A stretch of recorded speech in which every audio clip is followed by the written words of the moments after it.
जय हिंद साथियों, आप सभी का स्वागत करता हूं आप सभी के अपने चैनल टारगेट सिलेक्शन में। साथियों, यूपी पुलिस कांस्टेबल एग्जाम के लिए एक ऐसा मॉडल पेपर आज की इस वीडियो में डिस्कस करेंगे जिस मॉडल पेपर को अगर आप साथियों देख लेते हैं तो मेरा मानना है कि ये सिंगल मॉडल पेपर आपके एग्जाम पर भारी पड़ेगा, यानी कि आपके एग्जाम को क्रैक करने के लिए साथियों ये सिंगल मॉडल पेपर ही काफी रहेगा।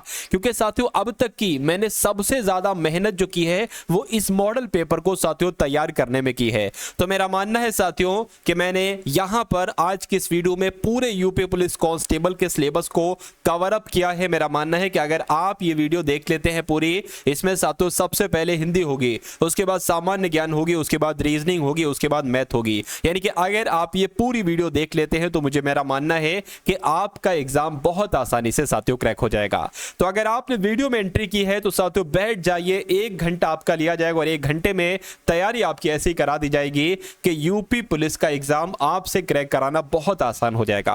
पहला सवाल है कि हिंदी का जो प्रथम महाकाव्य है साथियों किसे माना जाता है? तो जो हिंदी का पहला महाकाव्य है साथियों ये पृथ्वीराज रासो है। ये बात आपको ध्यान रखना है, बहुत पूछा जाता है। और इसके कौन साथियों रचनाकार हैं? चंद बरदाई हैं, ये भी आप लोग ध्यान रखेंगे। उसके बाद देखिए साथियों यूपी पुलिस में हिंदी के सेक्शन में आपसे पूछा जाएगा, 4 वाक्य आपको दिए जाएंगे, पूछा जाएगा कि इसमें से भाववाच्य कौन सा है मुझे बताइए। तो तुम फूल तोड़ोगे ये भाववाच्य नहीं, अब चला जाए या बच्चे खेल रहे हैं ये भाववाच्य नहीं, पुस्तकें लिखी जाएंगी ये भी साथियों नहीं है। मैं कह सकता हूं कि अब चला जाए ये वाक्य साथियों भाववाच्य का ही उदाहरण है। उसके बाद देखिए जसोदा हरि पालने झुलावे। अब यहां पर देखिए एक मां का बच्चे के प्रति प्यार आपको दिख रहा है कि जसोदा हरि को पाल रही है, उनको झुला रही है झूले में। हलरावे दुलरावे मलहारे जोई सोई कुछ उपयुक्त। तो कुल मिला के जब आप देखो कि मां और उसके बच्चे में साथियों प्यार हो रहा है तो वहां पर कौन सा रस होता है? हमेशा वहां पर वात्सल्य रस होता है, ये आप लोग ध्यान रखेंगे। लेकिन अगर प्रेमी और प्रेमिका के साथियों बीच प्रेम हो रहा है, क्या प्रेमी और प्रेमिका के बीच अगर प्रेम हो रहा है तो वहां पर श्रृंगार रस आपको लगाना है। तो ये दोनों इंपॉर्टेंट फैक्ट आप लोग ध्यान रखेंगे। उसके बाद देखिए सरस्वती का पर्यायवाची इसमें से कौन सा नहीं, ये डायरेक्ट आपसे पूछा जाएगा। तो आप लोग ध्यान रखेंगे सरस्वती का पर्यायवाची वाणी होता है, वीणा पाणी होता है, शारदा होता है, लेकिन कमला नहीं होता है। अगला सवाल देखिए साथियों इक्षु का तद्भव रूप क्या है मुझे बताइए। देखिए इक्षु की अगर बात करें तो ये एक तत्सम शब्द है, इसका तद्भव क्या हो जाएगा? एक हो जाएगा। यानी कि आंसर अगर आप कहे ऑप्शन नंबर सी तो मैं कहूंगा बिल्कुल करेक्ट है।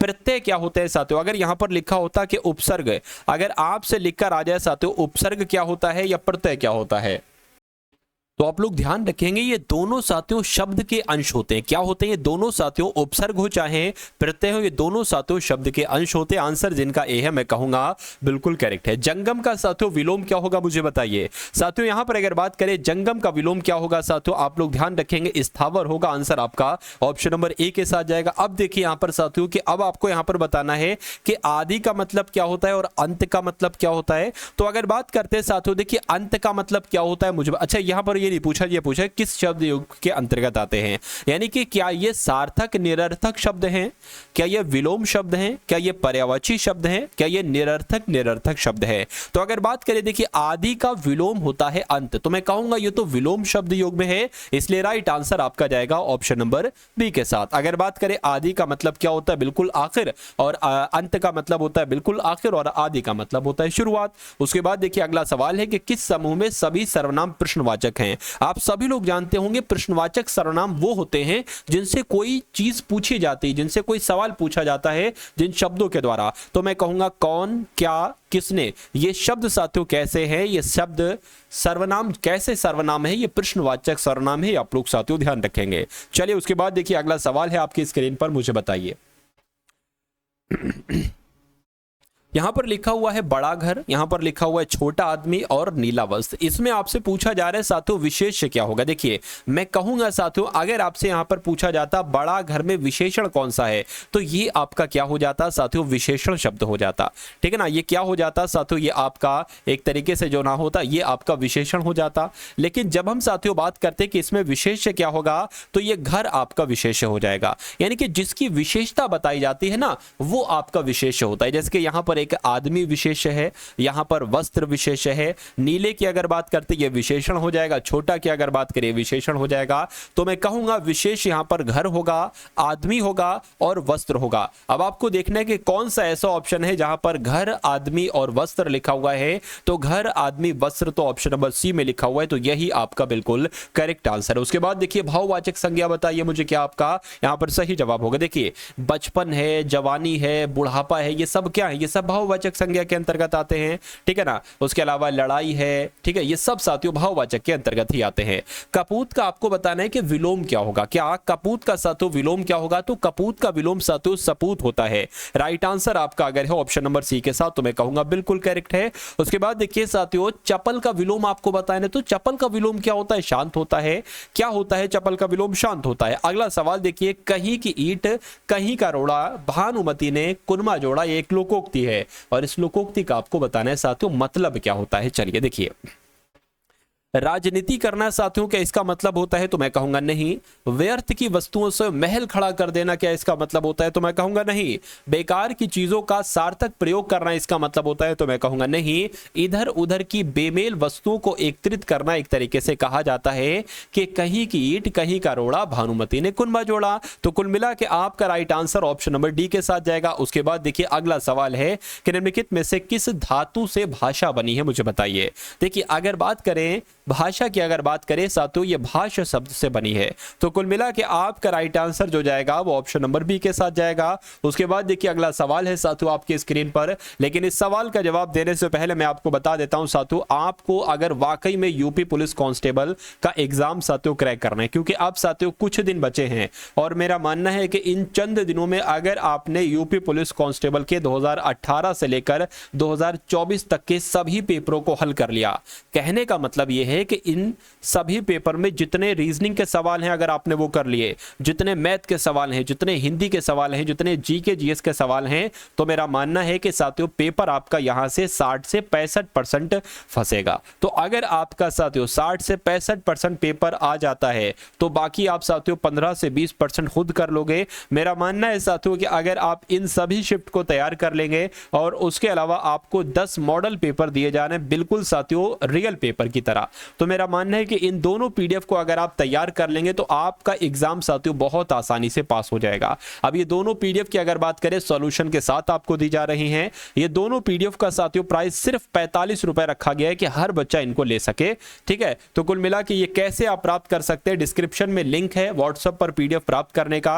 जब आप उस लिंक पर क्लिक करेंगे तो आप हमारे व्हाट्सएप पर आ जाएंगे, वहां पर आपको एक बारकोड दिया जाएगा, फोन पे नंबर दिया जाएगा, उस पर आपको 45 रुपए का पेमेंट करना है और पेमेंट का स्क्रीनशॉट साथियों व्हाट्सएप करना है। तुरंत आपको दोनों पीडीएफ साथियों सेंड कर दी जाएगी। मेरा मानना है कि एग्जाम से पहले पहले इन सभी चीजों को एक बार तैयार जरूर कर लीजिएगा, सरसरी तौर से जरूर पढ़ लीजिएगा। अब उसके बाद देखिए कि ये मौका साथियों एक बार आया है, मेरा मानना है कि इसके बाद हो सकता हो कि आपकी लाइफ में यूपी पुलिस का दोबारा शायद मौका ना आ सके, क्योंकि 60,000 वैकेंसी हैं। हो सकता हो 1 साल बाद 2 साल बाद आए तो आप किसी और मान लीजिए कहीं और चले गए, क्योंकि ये यूपी पुलिस की बात करें ना तो पिछली वैकेंसी बताइए 2018 में आई थी, अब 2024 में आई है, तो अब अगली का कुछ नहीं पता सा। तो इसलिए मैं कह रहा हूं कि इसी में सिलेक्शन ले लीजिए, साम दाम दंडवा भेद कोई भी तरीका आपको अपनाना पड़े, इस बार साथियों वर्दी ले लीजिए मेहनत करके। अब यहां पर अगर बात करें किसी भी वाक्य में अगर से आ जाए और नहीं आ जाए और पूछा जाए कि ये कैसा वाक्य है, तो आपको आराम से मार देना है कि ये भाववाच्य है। यानी कि अगर नेगेटिव भाववाच्य जो होते हैं वो ज्यादातर नेगेटिव होते हैं और उसमें से शब्द जरूर आता है। तो कुल मिला के मोहन से पढ़ा नहीं जाता, ये कैसा वाच्य है, इसमें भाववाच्य का इस्तेमाल है। उसके बाद देखिए अगला सवाल है, कानो सुनी बात पर यकीन मत करो। यहां पर साथियों आपको बताने कि इस क्वेश्चन का राइट आंसर आपका किस ऑप्शन के साथ जाएगा। आप देखिए रेखांकित पद कहां पर है, कानो सुनी पर रेखांकित है। अगर यहां पर रेखांकित होता ना तो पर पता कहां पर आता है, अधिकरण, अधिकरण कारक हो जाता है यहां पर साथियों, लेकिन यहां पर तो ऑप्शन भी नहीं है। तो मैं कहूंगा कानो सुनी यानी कि कानों से सुनी बात, क्या कानों से सुनी बात, और जहां पर से आ जाता है वहां पर आपका करण कारक होता है। वहां पर आपका कौन सा कारक होता है, करण कारक होता है। तो यहां पर कौन सा कारक है, मैं कह सकता हूं कि यहां पर करण कारक है और यही आपका बिल्कुल करेक्ट आंसर है भाई। बहुत बढ़िया, वेरी गुड क्लास। उसके बाद देखिए प्रेमचंद्र की कहानियों में हमें ग्रामीण जीवन की मेला देखने को मिलती है? नहीं। परछाई देखने को मिलती है? नहीं। झांकी देखने को मिलती है। तो पूरा वाक्य आपका कैसे होगा? प्रेमचंद्र की कहानियों में हमें ग्रामीण जीवन की झांकी देखने को मिलती है। यह आपका बिल्कुल सही जवाब होगा। कुल मिला के देखिए, उसके बाद अगला प्रश्न आपकी स्क्रीन पर, यहां पर साथियों कौन सा शब्द आएगा खाली जगह में, मुझे बताइए। साथियों अगर आपने अभी तक इस वीडियो को लाइक नहीं किया और उसके अलावा साथियों इस वीडियो को लाइक करके चैनल को साथियों सब्सक्राइब नहीं किया, तो मेरा मानना है कि सिलेक्शन से प्यार नहीं करते हैं आप बहुत ज्यादा, ठीक है ना। एक नाम के लिए आप पढ़ रहे हैं, क्योंकि मेरा मानना है साथियों कि अब आपके एग्जाम तक जो भी क्लासेस आपको दी जाएंगी वो बहुत शानदार क्लासेस आपकी होंगी, यानी कि डायरेक्ट एग्जाम को तोड़ने वाली वो क्लास होंगी, एग्जाम पर प्रहार करने वाली वो क्लास होंगी। और जो भी साथियों मैंने पिछले 10 दिन में क्लासेस दी हैं, क्या पिछले 10 दिन में क्लासेस दी हैं, मेरा मानना है उन सभी क्लासेस को अगर आप देख लेते हैं, डेली मैं साथियों 3 से 4 क्लासेस आपको दे रहा हूं, लगभग 30 से 40 वीडियोस होंगी, बहुत ज्यादा नहीं। तो उन सभी क्लासेस को देख लीजिएगा। मेरा मानना है कि एग्जाम में एक ऐसा कॉन्सेप्ट, सिंगल भी कॉन्सेप्ट नहीं होगा जिसको करने में आपको थोड़ी बहुत भी दिक्कत, थोड़ी बहुत परेशानी महसूस हो। तो इस वीडियो को साथियों कुल मिला के आपको हर, ऐसा नहीं कि यहां तक देख लिया आधा पौन घंटे की, नहीं साथियों, आपको इसमें हिंदी भी देखना है, जीके जीएस यूपी जीके भी देखना है, रीजनिंग भी देखना है और मैथ भी देखना है। क्योंकि आज की इस वीडियो में मैं पूरे यूपी पुलिस कांस्टेबल का कंप्लीट सिलेबस कराऊंगा।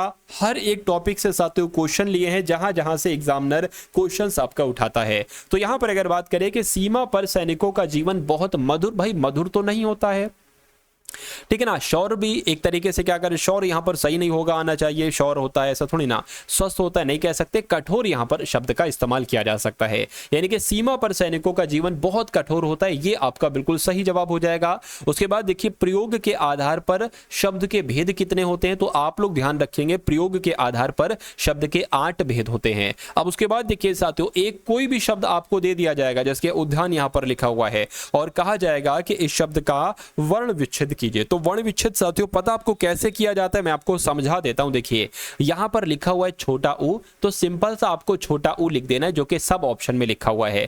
अब यहां पर एक तरीके से दा आया है, ठीक है ना। क्या आया है साथियों? दा आया है, लेकिन हलंत वाला दा आया, तो इसमें हलंत नहीं लगा हुआ है, तो ये कट हो जाएगा। इसमें हलंत लगा हुआ है, ठीक है, तो ये होगा, या तो ये होगा या तो ये होगा। उसके बाद साथियों यहां पर या आया हुआ है, ठीक है ना। क्या आया हुआ है साथियों?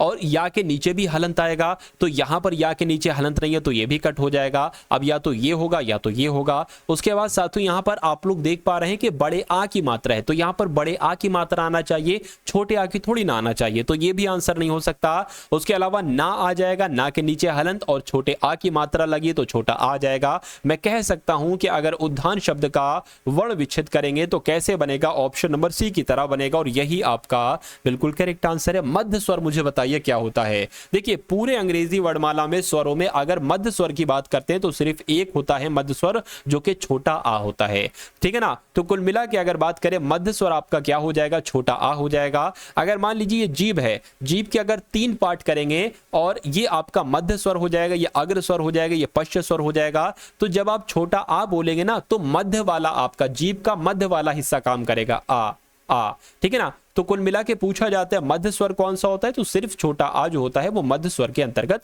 आता है। उसके बाद देखिए, अतीव शब्द में निम्नलिखित में से कौन सा उपसर्ग है, आपसे कुल मिला के यहां पर पूछा जा रहा है। देखिए यहां पर अगर बात करें, अति धन इव हो जाएगा, यानी कि अति क्या हो जाएगा? उपसर्ग हो जाएगा। आंसर आपका ऑप्शन नंबर डी के साथ जाएगा। बाघ का स्त्रीलिंग क्या होता है, मुझे बताइए। तो भाई साहब बाघ का स्त्रीलिंग क्या होता है? बाघिन होता है। क्या होता है? बाघिन होता है। कहां पर लिखा हुआ? ऑप्शन नंबर बी में लिखा हुआ है। उसके बाद देखिए, निम्नलिखित वाक्यों में से अशुद्ध वाक्य का चयन कीजिए, यानी कि 3 वाक्य बिल्कुल शुद्ध हैं, 1 वाक्य अशुद्ध है, अशुद्ध वाक्य का आपको चयन करना है। देखिए, संजय देखने में सुंदर लगता है, कोई दिक्कत नहीं, बिल्कुल सही वाक्य है। गीता अच्छी पुस्तक है, बिल्कुल कोई दिक्कत नहीं, कोई त्रुटि नहीं इसमें। हेमा मुझसे प्यार करती है, कोई दिक्कत नहीं, बिल्कुल सही बात है, ठीक है ना। मैंने आपके लिए शहर के अच्छी होटल से खाना मंगवाया, अरे भाई शहर के अच्छे होटल होता तो मैं कह सकता था कि वाक्य सही है। होना क्या चाहिए था? मैंने आपके लिए शहर के अच्छे होटल से खाना मंगवाया है, तो यहां पर अच्छी आ गया। तो कौन सा वाक्य अशुद्ध होगा? ऑप्शन नंबर ए वाला वाक्य अशुद्ध होगा, यानी कि आंसर आपका जाएगा ऑप्शन नंबर ए के साथ। उसके बाद देखिए अगला सवाल है, आपसे पूछा जा रहा है कि दिनकर का इसमें से पर्यायवाची क्या होगा। देखिए दिनकर का मतलब क्या होता है, एक तरीके से हम लोग इसको सूर्य भी तो कह सकते हैं भाई। तो सूर्य का पर्यायवाची इसमें से कौन सा है? प्रभाकर है, यानी कि दिनकर का पर्यायवाची क्या होता है? प्रभाकर होता है। उसके बाद देखिए तीर का पर्यायवाची आपसे कुल मिला के यहां पर पूछा जा रहा है कि तीर का पर्यायवाची क्या होगा। तो तीर को क्या कहा जाता है भाई साहब? तीर को शर कहा जाता है, ठीक है ना। आंसर आपका अगर है ऑप्शन नंबर डी के साथ तो मैं कहूंगा कि आंसर आपका बिल्कुल करेक्ट है। अगला सवाल देखिए, दोपहर के बाद का समय। अब देखिए बहुत कंफ्यूजन होती है और एग्जामिनर यहां से सवाल पूछता है, आपसे पूछता है कि दोपहर, अब यहां पर अगर बात करें कि दोपहर के बाद के समय को क्या कहा जाता है? दिन, संध्या, अपराह्न या पूर्वाह्न। तो मैं आपको बता देता हूं दोपहर से पहले के समय को क्या कहा जाता है? दोपहर के, अगर बात करते हैं साथियों दोपहर के पहले के समय को क्या कहा जाता है साथियों? पूर्वाह्न कहा जाता है। पहला पॉइंट एग्जाम में ट्रेंड करेगा। उसके अलावा अगर बात करते हैं साथियों, एक होता है आपका मध्याह्न। क्या? एक होता है आपका साथियों मध्याह्न। मध्याह्न की अगर साथियों बात करते हैं तो ये दोपहर के समय को ही कहा जाता है। दोपहर के, ठीक है ना, दोपहर के समय को क्या कहा जाता है साथियों? मध्याह्न कहा जाता है। लेकिन अगर एग्जाम में जो आपसे पूछा जाए कि दोपहर के बाद के समय को क्या कहा जाता है, तो अपराह्न कहा जाता है। तो आपको दोपहर के पहले का समय भी पता चल गया पूर्वाह्न, दोपहर का समय पता चल गया मध्याह्न, दोपहर के बाद का समय भी पता चल गया अपराह्न। तो कुल मिला के जिनका आंसर जो लोग भी यहां पर हैं ऑप्शन नंबर सी के साथ बिल्कुल करेक्ट है। उसके बाद देखिए 4 मासों का समूह का समस्त पद क्या होगा मुझे बताइए। यानी कि आपका राइट आंसर साथियों यहां पर किस ऑप्शन के साथ जाएगा भाई साहब? चौमासा हो जाएगा। अरे भाई 4 मासों का समूह यानी कि चौमासा। उसके बाद देखिए अगला सवाल है कि नीम हकीम खतरे जान, ये आपने बहुत सुनी होगी साथियों बड़े बुजुर्गों के मुंह से। तो इसका मतलब क्या होता है भाई साहब? इसका मतलब होता है अल्प ज्ञान हानिकारक होता है। नीम के कड़वेपन का ज्ञान होना नहीं, नीम का प्रयोग हकीम द्वारा नहीं साथियों। मैं कहूंगा कि अल्प ज्ञान यानी कि कम ज्ञान हानिकारक होता है। तो ये आपका बिल्कुल सही जवाब है। यानी कि पहले के हकीम, कुछ हकीम ऐसे होते थे जिनको बहुत ज्यादा जानकारी नहीं होती थी। वो कभी किसी को कोई मर्ज अपना बताता था वो उसको नीम दे देते थे, कभी किसी को क्या देते थे, कभी किसी को दे क्या देते, तो उनको कम नॉलेज थी। ऐसा नहीं वो सही पूरे हकीम थे, पूरे हकीम नहीं थे। लेकिन साथियों वो क्या से क्या बीमारी क्या होती थी, दे क्या देते थे, तो मैं कह सकता हूं कि वो हानिकारक एक तरीके से हो जाता था।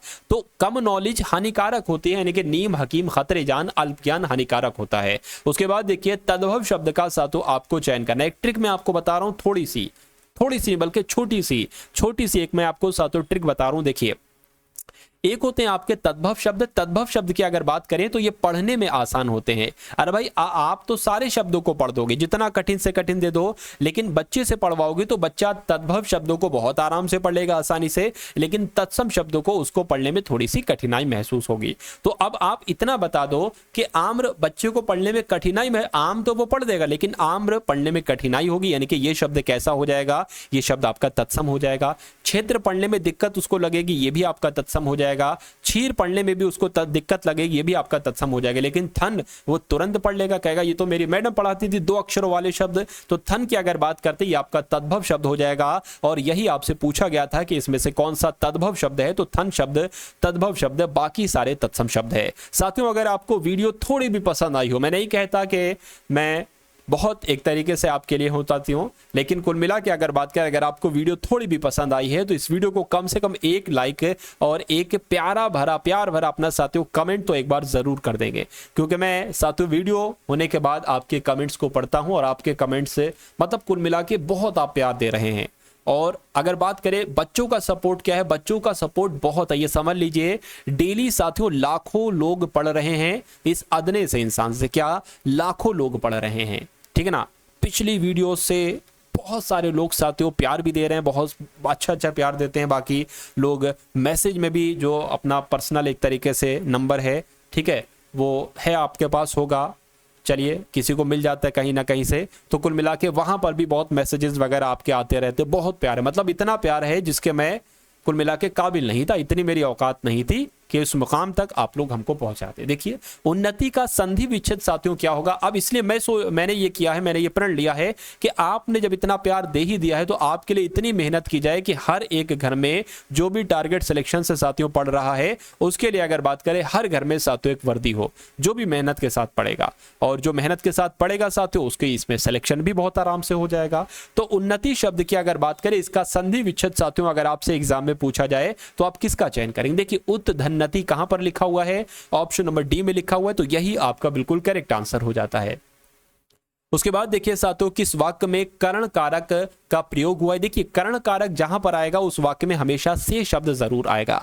कौन सा शब्द जरूर आएगा? से शब्द साथियों जरूर आएगा। तो देखिए कहां पर से लिखा हुआ है। बालक पुस्तक पढ़ रहा है, इसमें तो नहीं आया। सोहन जयपुर गया, इसमें भी नहीं आया। किसान दिन रात मेहनत करता, इसमें भी नहीं आया। हम नाक से सांस लेते, इसमें साथियों से आ गया। तो पूछा गया था कि कर्ण कारक कहां पर है, जहां पर से होगा वही तो कर्ण कारक होगा। तो आपका राइट आंसर जो जाएगा वो ऑप्शन नंबर डी के साथ जाएगा। अगला सवाल देखिए, उत्तर प्रदेश में राजकीय कार्यों में किस भाषा का प्रयोग किया जाता है? तो किस भाषा का प्रयोग किया जाता है साथियों? हिंदी भाषा का प्रयोग किया जाता है। आंसर आपका बी के साथ जाएगा। निम्नलिखित में से कौन सा शब्द शुद्ध है, मुझे बताइए। चलिए, तो यहां पर अगर बात करें साथियों कौन सा शब्द शुद्ध है, ये आपको यहां पर कुल मिला के बताना है साथियों। बताइए। तो 4 शब्द हैं यहाँ पर, कौन सा शब्द शुद्ध है ये आपसे कुल मिला के पूछा जा रहा है। देखिए अगर बात करें अरुण आपका कैसे लिखा जाता है, अरुण आपका साथियों ऐसे लिखा जाता है। अनुष्ठान यहाँ पर बिल्कुल सही लिखा हुआ है। द्वंद्व की अगर बात करते हैं साथियों, द्वंद्व में ऐसे यहाँ पर लगना चाहिए, तो मैं कह सकता हूँ ये भी सही है। यहाँ पर ये वाला एक तो शब्द शुद्ध कौन सा है, तो एक तो ये सही लग रहा है, ये सही लग रहा है। ये 2 साथियों यहाँ पर गलत कैसे हो जाएंगे, एक यहाँ पर गलत होना चाहिए था। तो कुल मिला के जो जितने शब्द सही लिखे हैं वो मैंने आपको बता दिया, जितने शब्द गलत लिखे हैं वो मैंने आपको बता दिया, और गलत शब्द सही कैसे लिखे जा सकते हैं वो भी मैंने आपको बता दिया। उसके बाद देखिए हो सकता हो कुछ टाइपिंग वगैरह मिस्टेक हो गई हो। उसके बाद देखिए गुण संधि का उदाहरण इसमें से कौन सा होगा, मुझे बताइए। देखिए यहां पर मैं आपको एक बात बता रहा हूं, सबसे पहले अगर बात करते हैं यहां पर कौन सी संधि है, यहां पर आपकी अयादी संधि हो जाएगी। एग्जाम की अगर आपको तैयारी करना है तो आपको पढ़ना पड़ेगा। उसके अलावा अन्वेषण शब्द में अगर आपसे पूछा जाता कौन सी संधि है, देखिए किसी वाक्य में अगर आधा अक्षर आ जाए, क्या जैसे कि यहां पर आया हुआ है अन्वेषण में आधा अक्षर आया है और उसके जस्ट बाद में साथियों वाह आपको देखने को मिल जाए, तो वहां पर हमेशा कौन सी संधि होगी साथियों, यड़ संधि होगी। यह बात आप लोग ध्यान रखेंगे। उसके अलावा अगर साथियों मैं बात करूं कि आपको कभी भी ऐसे मात्राएं देखने को मिल जाएं, ठीक है ना, ऐसे मात्राएं देखने को मिल जाए, तो वहां पर हमेशा वृद्धि संधि होती। कौन सी संधि होती है, वहां पर हमेशा वृद्धि संधि होती है। लेकिन अगर बात करते हैं आपको अगर किसी शब्द में ऐसी मात्रा या ऐसी मात्रा देखने को मिले, तो वहां पर हमेशा गुण संधि होती है। तो कुल मिला के मैं कह सकता हूं साथियों कि इस क्वेश्चन का राइट आंसर आपका ए होगा, क्योंकि यहां पर पूछा गया था कि गुण संधि कहां पर है। मैंने आपको बताया कि ऐसी मात्रा यहां पर लगी है, तो ऑप्शन नंबर ए वाले में गुण संधि हो जाएगी और यही आपका बिल्कुल करेक्ट आंसर हो जाता। भाई बहुत बढ़िया, वेरी गुड क्लास। अब उसके बाद देखिए साथियों अगला सवाल है आपकी स्क्रीन पर, देखिए और मुझे बताइए राइट आंसर क्या होगा। देखिए यहां पर अगर बात करते हैं साथियों हम लोग के अविराम का अर्थ निरंतर होता है। बिल्कुल, विराम का मतलब रुकना और आ लग गया तो ये उसका विलोम हो जाएगा। अविराम मतलब निरंतर, और परंतु इसके समरूपी शब्द अभिराम का मतलब क्या होता है, मुझे बताइए। तो अभिराम की अगर बात करते हैं, अभिराम का मतलब सुंदर होता है और अविराम का मतलब निरंतर होता है। तो कुल मिला के आंसर आपका जाएगा ऑप्शन नंबर सी के साथ। अगला सवाल आपकी स्क्रीन पर, बताइए कि उत्तर प्रदेश राजकीय पुरातत्व संग्रहालय कहां पर स्थित है। तो अभी आपने साथियों 37 क्वेश्चन देखे, हिंदी के 37 क्वेश्चन देखे। अब आप साथियों जीके जीएस और यूपी जीके के 38 क्वेश्चन देखेंगे। उसके बाद रीजनिंग को हम लोग देखेंगे और मैथ को हम लोग देखेंगे, ठीक है ना। तो अभी तो एक पड़ाव आपका पूरा हुआ है, अभी 3 पड़ाव आपके और बाकी हैं। मेरा मानना है कि आपकी तैयारी बहुत ही बूस्ट हो जाएगी ये सिंगल क्लास को देखकर, ठीक है ना। अगर बात करते हैं साथियों उत्तर प्रदेश राजकीय पुरातत्व संग्रहालय ये कहां पर स्थित है, तो ये इलाहाबाद में स्थित है। आंसर आपका ए के साथ जाएगा। सैयद सालार मेला कहां पर लगता है, तो ये साथियों यूपी के बहराइच में लगता है सैयद सालार मेला। उसके बाद देखिए भारत कला भवन साथियों कहां पर है, आपसे अगर पूछा जाए तो आप लोग याद रखेंगे कि ये बनारस में है, यानी कि भारत कला भवन कहां पर है, बनारस में है। विकिपीडिया के संस्थापक साथियों कौन है, तो आप लोग ध्यान रखेंगे लैरी सेंगर और जिमी वेल्स इनका नाम है, और यही विकिपीडिया के संस्थापक है। ये सभी एक तरीके से टॉप लेवल के वो क्वेश्चन है जो आपको 23 अगस्त से जो परीक्षाएं आपकी शुरू हैं उन एग्जाम में साथियों देखने को मिलेंगे। अब यहां पर अगर बात करते हैं साथियों कि एकमात्र ऐसे व्यक्ति इनमें से कौन है जिन्होंने ऑस्कर एवं नोबेल दोनों पुरस्कार जीते हैं, तो इनका नाम क्या है, जॉर्ज बर्नार्ड शॉ इनका नाम है साथियों, ठीक है ना। जॉर्ज बर्नार्ड शॉ इनका नाम है और ये एकमात्र ऐसे व्यक्ति हैं जिन्होंने ऑस्कर पुरस्कार और नोबेल पुरस्कार दोनों जीते हैं। चलिए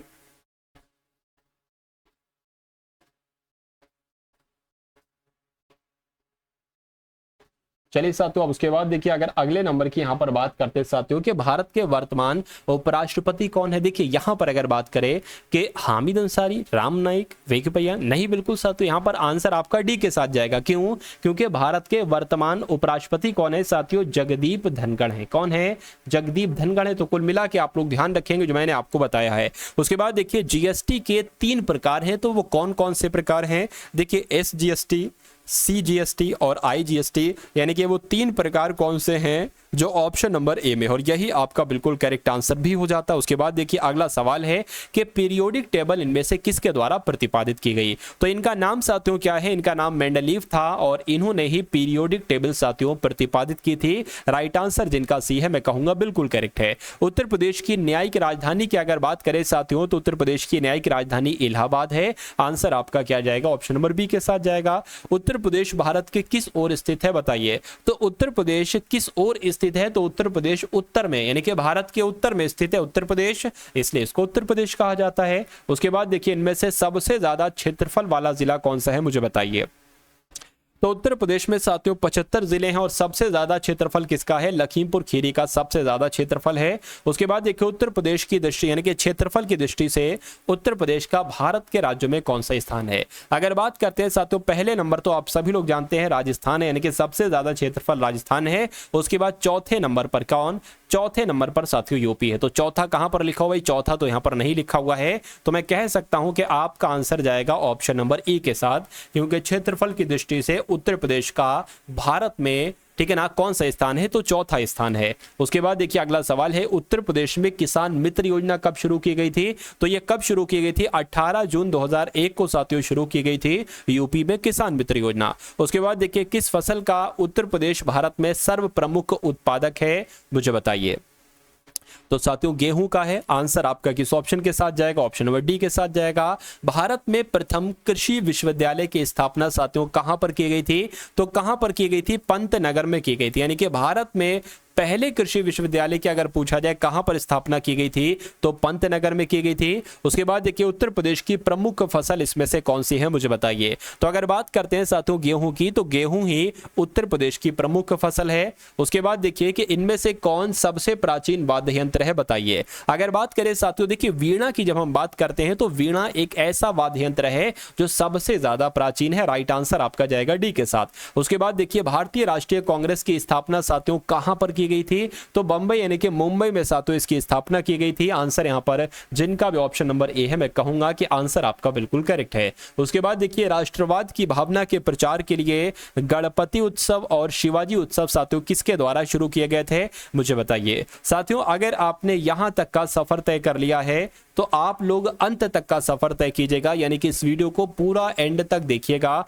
यहां पर जितने भी कॉन्सेप्ट आपको दिए जा रहे हैं, जितने भी इंपॉर्टेंट क्वेश्चंस आपको दिए जा रहे हैं, सभी क्वेश्चंस को आपको अपने मनोमस्तिष्क में स्टोर करना है, ठीक है ना। बाल गंगाधर तिलक की अगर बात करते हैं साथियों तो इन्होंने ही राष्ट्रवाद की भावना के प्रचार के लिए गणपति उत्सव और शिवाजी उत्सव को साथियों शुरू किया था बाल गंगाधर तिलक ने। शेरशाह का मकबरा साथियों कहां पर है? तो शेरशाह का मकबरा कहां पर है? सासाराम में शेरशाह का मकबरा है, ये आप लोग ध्यान रखेंगे। आंसर यहां पर जिनका सी था बिल्कुल करेक्ट था। उसके बाद देखिए महमूद गजनवी के आक्रमणों में सबसे महत्वपूर्ण आक्रमण आपसे पूछा जा रहा है साथियों कौन सा था? तो सोमनाथ पर जो आक्रमण किया गया था यह महमूद गजनवी के आक्रमण में सबसे महत्वपूर्ण आक्रमण था, यह आप लोगों को मालूम होना चाहिए। महात्मा बुद्ध को ज्ञान की प्राप्ति कहां पर हुई थी साथियों? पाटलिपुत्र में नहीं, इलाहाबाद में नहीं साथियों, बोधगया में। बिल्कुल, तो गौतम बुद्ध को ज्ञान की प्राप्ति बोधगया में हुई थी, निरंजना नदी के तट पर हुई थी। आंसर आपका किस ऑप्शन के साथ जाना चाहिए? ऑप्शन नंबर सी के साथ जाना चाहिए। अब उसके बाद देखिए अगला सवाल है साथियों, आपकी स्क्रीन पर देखिए और मुझे बताइए कि आपका राइट आंसर क्या होगा। चित्रकला की बंगाल शैली का अग्रदूत किसे कहा जाता है? तो अवनींद्र नाथ ठाकुर इनका नाम है और अवनींद्र नाथ ठाकुर को ही चित्रकला की बंगाल शैली का अग्रदूत कहा जाता है। उसके बाद देखिए एक नृत्य है साथियों जो बहुत आपके एग्जाम में पूछा जाता है, मोहिनी अट्टम।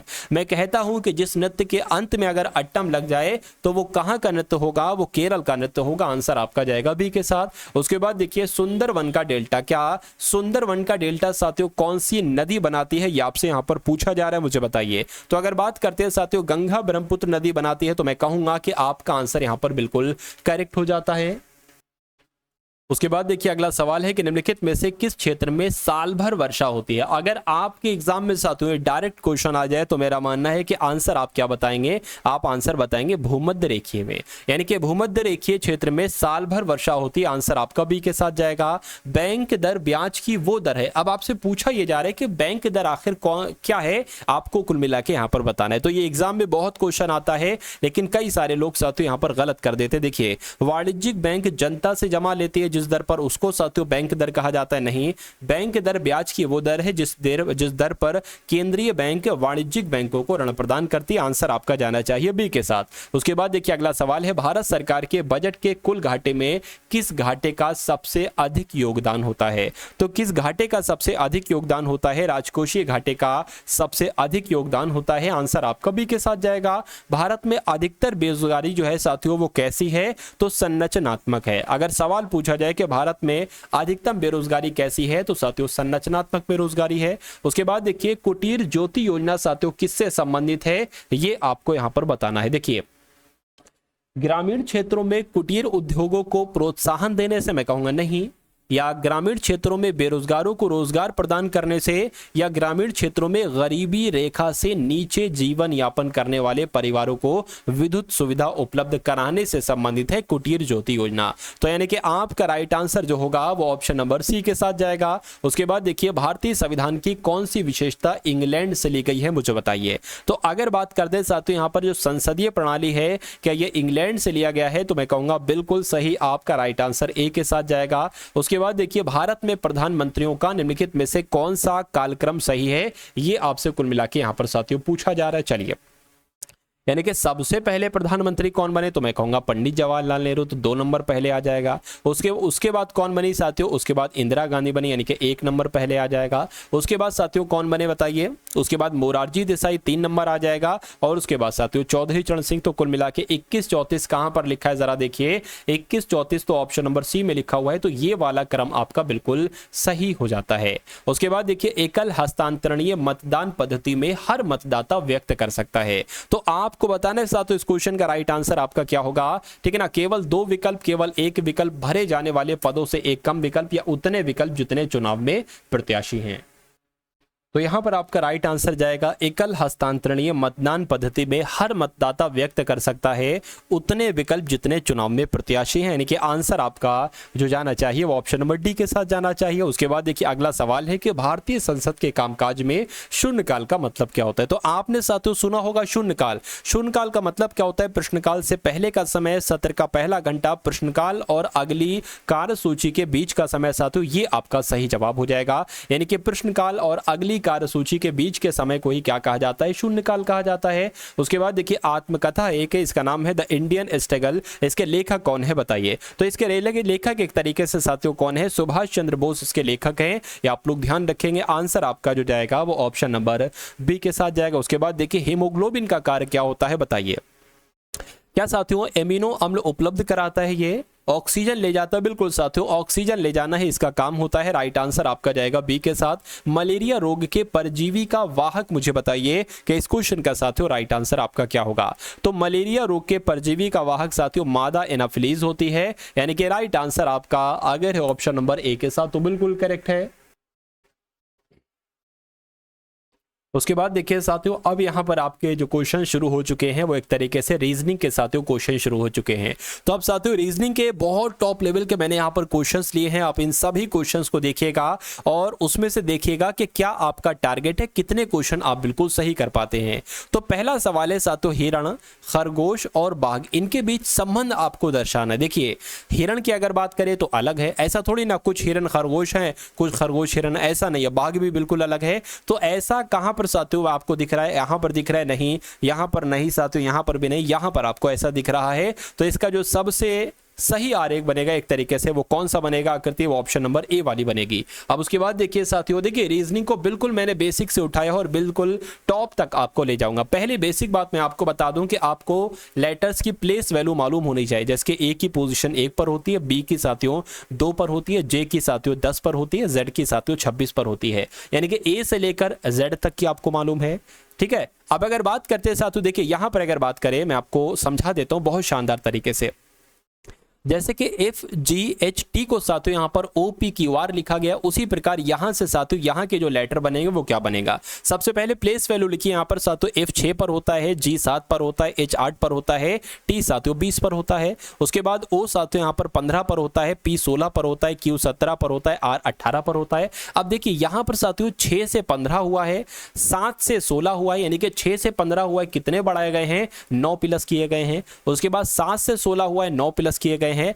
8 से 17 हुआ है, 9 प्लस किए गए हैं। 20 से 28 हुए हैं साथियों, ठीक है ना, कितने प्लस किए गए हैं यहां पर अगर बात करें, एक सेकेंड, हाँ इसमें कितने साथियों 8 प्लस किए गए हैं। तो अब अगर बात करें इसमें अगर साथियों 9 प्लस से 9 ही प्लस हो रहा है ना, अगर बात करें 8 से, हाँ बिल्कुल 9। अब अगर साथियों ये 2 पर होता है, इसमें 9 प्लस करेंगे तो कितना आ जाएगा साथियों 11, और 11 पर होता है साथियों के, इसमें 9 प्लस करेंगे कितना आ जाएगा साथियों L आ जाएगा। इसमें अगर साथियों 9 प्लस करेंगे कितना हो जाएगा, 9 और 4 13, 13 पर आता है साथियों M। अब यहाँ पर ये है 5 और इसमें साथियों 9 करेंगे तो कितना हो जाएगा साथियों, एक तरीके से अगर बात करते हैं 14 यहाँ पर हो जाएगा, ठीक है ना। लेकिन यहाँ पर तो अगर बात कर देखिए KLM कहाँ पर लिखा था, एक तो KLM यहाँ पर लिखा हुआ है और एक KLM यहाँ पर लिखा हुआ है। अब ध्यान देने योग्य साथियों बात यह है कि ये T होता है 20 पर और R होता है 18 पर। यहाँ तो भैया कितने, अच्छा 20, अच्छा मुझे लगा था 20 से 28 हो गया, नहीं 2 माइनस यहाँ पर करना है, 2 माइनस यहाँ पर करना है। तो इसमें भी साथियों क्या 2 माइनस होगा, तो कुछ लफड़ा लग रहा है साथियों यहाँ पर मुझे, ठीक है। तो यहाँ पर साथियों कुछ ना कुछ दिक्कत, कुछ मिस्टेक लग रही है कि ये 3 लेटर जैसे बनाए गए हैं साथियों वो तो हमने यहाँ पर बना, लेकिन यहाँ पर कुछ लफड़ा है, या तो ये लेटर गलत है या ये गलत है, कुछ ना कुछ है। लेकिन जो लॉजिक यहाँ पर लग रहा था, मेन बात है कि लॉजिक आप पहचान चुके हैं और यहाँ पर कोई लॉजिक नहीं लग रहा है, ठीक है। तो इस क्वेश्चन को साथियों हम स्किप कर देते हैं क्योंकि इसमें टाइपिंग मिस्टेक है। उसके बाद देखिए अगला सवाल है कि जैसे साथियों 17 से यहाँ पर 60 बनाया गया है, उसी प्रकार 20 से यहाँ पर साथियों कौन सा नंबर बनाया जा सकता है, आपसे पूछा जा रहा है। देखिए 17 एकम 17, ऐसा 17 से गुणा कीजिए जो 60 के आसपास आ जाए। 17 एकम 17, 17 दूना 34, 17 3 51, यानी कि 17 की 3 से अगर गुणा करते हैं तो 51 आ जाता है। अब 51 से कैसे 60 बनाएंगे साथियों, इसमें 9 प्लस कर दो, क्या बन जाएगा साथियों 60 बन जाएगा। तो क्या इसमें भी साथियों 3 से हम गुणा करें, ठीक है 3 से चलो गुणा कर देंगे, क्या आ जाएगा साथियों यहाँ पर 60 आ जाएगा। और फिर इसमें 9 जोड़ा है तो फिर इसमें भी क्या 9 जोड़ें तो कितना आ जाएगा 69 आ जाएगा। लेकिन क्या ऑप्शन में ये है 69, बिल्कुल है साथियों। तो कुल मिला के इसमें जो लॉजिक लगा था वही लॉजिक मैंने इसमें लगा दिया और आंसर भी आपका आ गया 69, यानी कि जिनका आंसर भी है तो बिल्कुल करेक्ट है। अब यहां पर आपको बताना है कि सबसे विषम कौन सा है ऑप्शन। ऐसे सवाल आपसे साथियों पूछे जाते हैं तो विषम सबसे मुझे बताइए कि यहाँ पर आपको विषम कौन सा लग रहा है। देखिए J होता है आपका साथियों 10 पर, K 11 पर और O 15 पर होता है और P 16 पर होता है। उसी प्रकार यहाँ पर अगर बात करें M 13 पर, N 14 पर और S 19 पर, T 20 पर होता है। उसी प्रकार देखिए यहाँ पर 3 और A 1 पर होता है, B 2 पर होता है, D 4 पर होता है। इसको अगर देखें साथियों O 15 पर, P 16 पर, W 23 पर और आपका 24 पर हो जाएगा X। अब यहाँ पर देखिए ये 10 से 11 हुआ है, 15 से 16 हुआ है, 13 से 14 हुआ है, 19 से 20 हुआ, मतलब एक एक प्लस हो रहा है, एक एक प्लस। इसमें भी एक प्लस, लेकिन इसमें नहीं हुआ एक प्लस और इसमें 2 प्लस कर दिया गया है। इसमें भी साथियों एक प्लस हुआ है और इसमें भी एक प्लस हुआ है। तो मैं कहूंगा कि जो लॉजिक इसमें लगा है वही लॉजिक इसमें लगा और वही लॉजिक इसमें लगा है, लेकिन इसमें कुछ अलग लॉजिक लगा है। तो मैं कहूंगा कि सबसे विषम कौन सा होगा, ऑप्शन नंबर सी वाला होगा और यही आपका बिल्कुल करेक्ट आंसर है। अब यहां पर भी आपको बताना है साथियों कि सबसे विषम कौन सा है, सबसे अलग कौन सा है, ठीक है ना। देखिए 162, 405, 567, 644, सबसे अलग क्या है। अगर हम साथियों इस वाले नंबर की गुणा करा दें 8 से तो क्या बन जाएगा, ये नंबर हमें प्राप्त हो जाएगा 2 8 16। अगर हम इस नंबर की गुणा साथियों 8 से करा दें तो हमें 40 प्राप्त हो जाएगा, यानी कि 5 8 40। अगर हम इसकी गुणा साथियों 8 से करा दें तो 7 8 56 प्राप्त हो जाएगा, ये है। क्या इसकी गुणा साथियों 8 से करा दें 4 8 तो 32 है, लेकिन यहाँ पर 64 है। तो मैं कहूंगा सबसे अलग कौन सा ऑप्शन है, ऑप्शन नंबर डी वाला है और यही आपका बिल्कुल करेक्ट आंसर है भाई। बहुत बढ़िया, वेरी गुड क्लास। उसके बाद देखिए अब अगर बात करें यहाँ पर इस श्रृंखला में एक गलत संख्या है और उस गलत संख्या के बारे में आपसे पूछा जा रहा है कि कौन सी वो गलत संख्या है, बताइए। देखिए साथियों यहाँ पर 6 से 9 हुआ है तो सिंपल सी बात है 3 बड़ा है। यहाँ पर 9 से 15 हुआ है, जाहिर सी बात है साथियों यहाँ पर 6 बड़ा है। तो यहाँ पर कितना बढ़ा दिया, यहाँ पर साथियों 7 बढ़ा दिया। अरे भाई 7 कैसे बढ़ेगा, देखिए 3 बड़ा, 6 बड़ा, या हो सकता हो 12 बड़े, या हो सकता हो साथियों यहाँ पर 9 आ जाए, या हो सकता हो ऐसे मतलब 3 का पहाड़ा चल रहा हो, 3 6 9 12 ऐसे करके बढ़ रहा हो, या दूसरी कंडीशन हो सकती है डबल डबल बढ़ रहा हो कि 3 का डबल 6, फिर 6 का डबल 12। तो अगर इसके अकॉर्डिंग बात करें, पहले 3 बढ़ाया, फिर 6 बढ़ाया, फिर अगर 12 यहाँ पर साथियों बढ़ाएंगे तो यहाँ पर 27 आ जाना चाहिए, ठीक है ना। अब मान लीजिए अब यहाँ पर 27 से इसको 51 लाने के लिए हमें कितना बढ़ाना होगा, ये 12 का डबल यानी कि 24 बढ़ाना होगा। तो देखिए जरा, क्या 27 और 24 51 होता है साथियों, तो बिल्कुल हाँ भाई 51 होता है, बिल्कुल सही साथियों। तो उसके अलावा अब इसको 51 से 99 बढ़ाने के लिए 48 लगाना होगा। तो क्या 51 और 48 साथियों 99 होता है? देखिए जरा, बिल्कुल साथियों 99 होता है। तो मैं कहूंगा कि यहां पर 27 नंबर ही आएगा, और ये जो 22 लिखा हुआ है ना, ये गलत है। और यही तो आपसे पूछा गया था कि गलत संख्या कौन सी है, तो 22 नंबर गलत है। और 22 नंबर कहां पर लिखा हुआ है? ऑप्शन नंबर सी में लिखा हुआ। भाई बहुत बढ़िया, वेरी गुड क्लास। उसके बाद देखिए अगला सवाल है आपकी स्क्रीन पर, बहुत शानदार तरीके से साथियों देखिए और बताइए कि इस क्वेश्चन का राइट आंसर आपका क्या हो सकता है। चलिए देखिए साथियों, देखिए सब कुछ हम लोग कंप्लीट करेंगे, चाहे वो रीजनिंग में कोई टॉपिक हो, चाहे वो मैथ में कोई टॉपिक हो। तो इस वीडियो को साथियों आप देखते रहिए और अपनी तैयारी को तगड़ा करता रहिए। ये समझ लीजिए हर एक मिनट में आपकी सिलेक्शन से दूरी घट रही है, क्या आप सिलेक्शन के साथ नजदीक पहुंचते जा रहे हैं, ठीक है ना। अब यहां पर अगर बात करें, रमेश अमित का भाई है, तो सिंपल सा जैसे कहा गया है कि रमेश जो है ना ये अमित का भाई है, तो वैसे आप लिख दीजिए। सवाल में जो जो कहा जा रहा है वो करते जाइए। उसके बाद कहा गया कि सुषमा सतीश की बहन है, ठीक है भाई, सुषमा सतीश की बहन होगी। अमित सुषमा का पुत्र है, यानी कि ये जो अमित है ना साथियों, अमित ये किसका पुत्र है? ये सुषमा का पुत्र है। तो जब अमित सुषमा का पुत्र है तो साथियों रमेश भी सुषमा का पुत्र होगा, यानी कि सुषमा मां है, इसके 2 लड़के हैं रमेश और अमित। वहां पर कहा गया था कि सुषमा सतीश की बहन है, यानी कि जो सुषमा है ना, ये सुषमा ये सतीश की बहन है। चलिए कोई दिक्कत नहीं, सतीश की बहन हो गई। तो कहने के रमेश से सुषमा का क्या संबंध, यानी कि सुषमा रमेश का साथियों क्या संबंध है, ये कुल मिला के, यानी कि सुषमा और रमेश कहां पर है, तो कुल मिला के सुषमा रमेश यहां पर यह है, तो इनके बीच का संबंध आपसे पूछा जा रहा है। तो भैया ये तो पुत्र है ना, ये माता जी हैं, तो पुत्र आपका क्या हो जाएगा? आंसर हो जाएगा। जहां पर ऑप्शन नंबर सी है वहां पर आपका राइट आंसर है। अब उसके बाद देखिए अगला सवाल है आपके स्क्रीन पर साथियों, देखिए और मुझे बताइए राइट आंसर क्या होगा।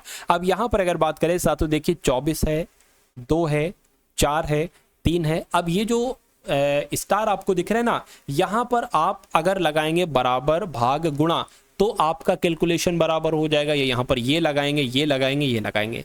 तो ऐसे क्वेश्चन में सबसे नीचे से चलना होता है, नीचे से चलते तो मैक्सिमम बार हमें आंसर जल्दी मिल जाता है।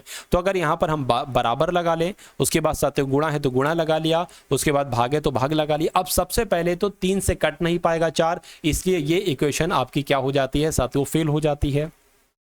अगर हम इस इक्वेशन की बात करें तो भाग लगा है, भाग लगा लीजिए, बराबर लगा है, बराबर लगा लीजिए, गुणा लगा है, गुणा लगा लीजिए। तो 4 तियां कितना होता है? 12 होता है। बराबर 2 की अगर 24 से भाग दोगे 12 आएगा, यानी कि ये बिल्कुल बराबर बराबर हमारा हो जाएगा। तो मैं कहूंगा यही आपका बिल्कुल सही जवाब होगा।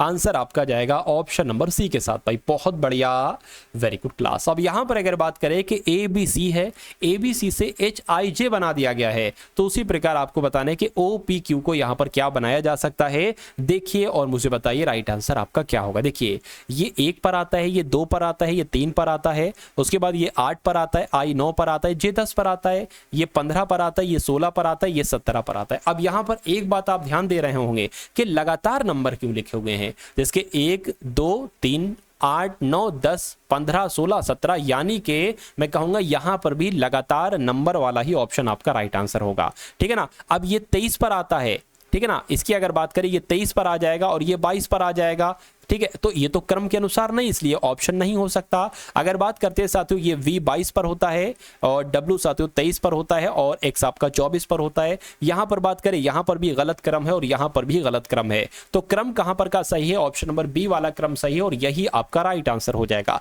अगर इसको दूसरे मेथड से करने की कोशिश करें तो देखिए इसमें कितना गैप है। तो साथियों C से H किया गया है, यानी कि 5 बढ़ाया गया है, 5 बढ़ाया गया है, ठीक है ना। तो यहां पर भी 5 बढ़ाया जाएगा। तो जब यहां 17 में 5 बढ़ाओगे तो कितना आ जाएगा? 22 23 24, और 22 पर आता है V, 23 पर आता है W और 24 पर आता है X, यानी कि VWX ही आपका बिल्कुल सही जवाब हो जाता है। उसके बाद देखिए अगला सवाल है कि पाप का अपराध से जैसा संबंध है वैसा ही संबंध किस ऑप्शन में है, ये आपको यहां पर कुल मिला के बताना है। चलिए देखिए अगर बात करें मनुष्य पशु नहीं साथियों, घर न्यायालय नहीं साथियों, पाप का संबंध जैसे अपराध से है वैसे ही संबंध यहाँ पर नैतिकता का वैधता से है। उसके अलावा साथियों अभिनिर्णायक का पुरोहित से भी नहीं है।